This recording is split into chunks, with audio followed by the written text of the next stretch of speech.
how to change button color in Wix.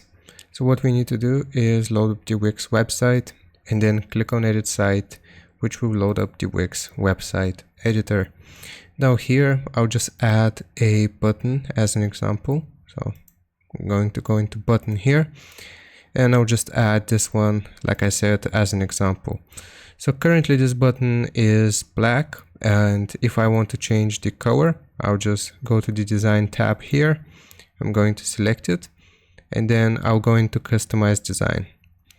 Now from the background fields, you will get to select a color here. So I'll just click on our current color, and if I want to make it brown as an example, I will just select this color, and as you can see, the button is now brown. And you can also do some gradients here, so you can choose a gradient or a specific image for your button, and that's how you do it. I hope this helps you out. Leave a like and sub, and I'll see you next time.